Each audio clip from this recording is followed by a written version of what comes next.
কিন্তু এই গৰুকেইটা যদি কংগ্ৰেছে পালেহেঁতেন সিহঁতেতো কাটি কাটি গৰুকেইটা খাই দিলেহেঁতেন। লাজ নালাগে নেকি কওকচোন? গতিকে এনেকে গৰু খোৱা মানুহে এইবিলাক আন্দোলন কৰে নেকি? বটলো দলীয় মোৰ গাত লাগিলে আৰু ভাল আছিল। কংগ্ৰেছ কৰ্মীৰ আক্ৰমণ মুখ্যমন্ত্ৰী হিমন্ত বিশ্ব শৰ্মাক। অভিযোগ অসম মন্ত্ৰী ইয়াক ডেমক্ৰেচিৰ ওপৰত আক্ৰমণ বুলি অভিহিত কৰিছে। অসমৰ মন্ত্ৰী পীযুষ হাজৰিকাই সোমবাৰে মুখ্যমন্ত্ৰী হিমন্ত বিশ্ব শৰ্মাক এটা অনুষ্ঠানৰ সময়ত কংগ্ৰেছ কৰ্মীয়ে আক্ৰমণ কৰাৰ অভিযোগ উত্থাপন কৰি দলটোৱে ৰাজ্যখনৰ গণতন্ত্ৰক বেঙুচালি কৰাৰ চেষ্টা চলোৱাৰ অভিযোগ উত্থাপন কৰে। এক্সত প্ৰকাশ কৰা এক কঠোৰ শব্দৰে বিবৃতিত হাজৰিকাই দাবী কৰে যে কংগ্ৰেছ সমৰ্থিত ব্যক্তিয়ে মুখ্যমন্ত্ৰীক বটলৰে লক্ষ্য কৰি লৈছিল। অসম কংগ্ৰেছে এনেদৰে অসমৰ গণতন্ত্ৰক বেঙুচালি কৰিবলৈ চেষ্টা কৰিছিল। আজি তেওঁলোকৰ গুণ্ডাবোৰে অসমৰ মুখ্যমন্ত্ৰী বটলেৰে আক্ৰমণ কৰিলে কাইলৈ এই কেৱল গুণ্ডাই গ্ৰেনেড নিক্ষেপণ কৰিব। তেওঁ ক'লে কথিত আক্ৰমণকাৰীসকলক কাপুৰুষ বুলি অভিহিত কৰি হাজৰিকাই কঠোৰ পৰিণতিত সৰ্থক কৰি দিয়ে। বিশেষভাৱে গৌৰৱ গগৈক ত্যাগ কৰি তেওঁ কয় নিৰ্বাচনী আৰু আইনগত দুয়োটা বিশেষ এই কাপুৰুষসকলক ৰেহাই দিয়া নহ'ব। এই অভিযোগ উত্থাপিত ঘটনাই তীব্ৰ ৰাজনৈতিক প্ৰতিক্ৰিয়াৰ সৃষ্টি কৰিছে। শাসকীয় বিজেপিয়ে এই আক্ৰমণক গৰিহণা দিয়াৰ লগতে জড়িতসকলৰ বিৰুদ্ধে ব্যৱস্থা গ্ৰহণৰ দাবী জনাইছে।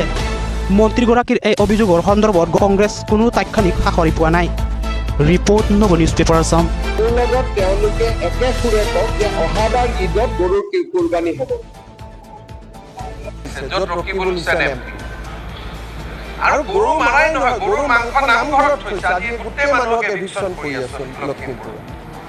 গতিকে যি মানুহে গৰুক এনেকে মাৰে সেই মানুহে এটা প্ৰশ্ন সুধি আছে যে আপুনি বেয়া মৰি যাব খোজা গৰুকেইটা কিনি আনি ঘৰত কিয় দিয়ালে? আৰে এইটো বিজেপিৰ ধৰ্ম।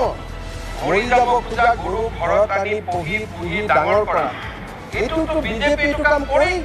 এইটোতো মই গৌৰৱেৰে কওঁ, যিকেইজনে এইটো কাম কৰিলে তেওঁলোকক মই ধন্যবাদ দিছোঁ যে মৃত্যু হোৱা গৰুকেইটা ঘৰত আনি দানা খুৱাই পেলাই আপোনালোকে প্ৰতিপালন কৰিলে।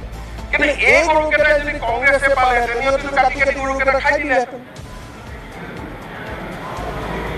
হয়নে নহয়? গতিকে এনেকে গৰু খোৱা মানুহে এইবিলাক আন্দোলন কৰে নেকি?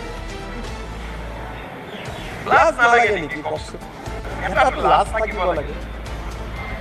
আৰু অসমৰ আপোনালোকে বেয়া নাপাব, আপোনালোকক কৈ পোৱা নাই, বাতৰি কাকত আৰু টিভি চেনেলৰ বিড়ম্বনা চাওক। যেতিয়া কুৰবানী হয় তেওঁলোকে তাৰ বিৰুদ্ধে নামানে।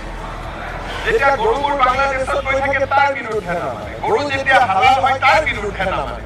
এতিয়া বেমাৰী গৰুকেইটা কোনে মাতি আনি প্ৰতিপালন কৰি ডাঙৰ কৰিছে তাৰ লিষ্টখন ছপাই আছে। অহাবাৰ কোনোবা এটা দিনত যিমান কেইজনে গৰু কিনি আনি গৰুকেইটা বচালে সিহঁতকতো চৰকাৰীভাৱে অভিনন্দন